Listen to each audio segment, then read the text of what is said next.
அமலா பால் சமீபத்துல இயக்குனர் விஜய் கூட திருமணம் பண்ணிக்கிட்டாங்க. அண்ட் இருந்தாலும் செலிபிரிட்டிஸ் கூட தொடர்ந்து கான்டாக்ட்ல இருந்துகிட்டே தான் இருக்காங்க. அப்படிப்பட்ட அமலா பால் ஒரு செல்ஃபி போட்டோ, ஒரு பெரிய செலிபிரிட்டி கூட ஒரு செல்ஃபி போட்டோ எடுத்து அதை வெளியிட்டு இருக்காங்க.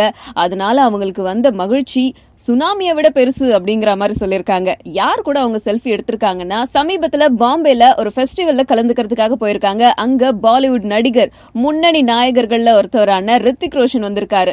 சோ ரித்திக் ரோஷனுடைய படங்கள், ரித்திக் ரோஷன்னாலே அமலா பாலுக்கு ரொம்ப ரொம்ப பிடிக்குமாம். கோய் மில்கை படம் வரும்போது அமலா பால் 6ஆம் வகுப்பு படிச்சுட்டு இருந்தாங்களாம். அப்பையில இருந்தே ரித்திக் ரோஷனோட பெரிய ஃபேன் அவங்க.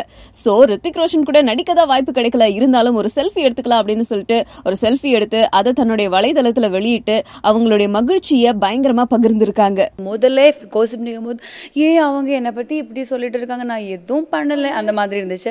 அதுக்கப்புறம் ஓகே இப்போ கோசிப் எல்லாம் வராம இருக்கு, why I'm not in the limelight அந்த மாதிரி இருக்கு. ரொம்ப பாசிட்டிவா எடுத்துட்டு இருக்கு. அவங்களுக்கும் வாழணும்ல.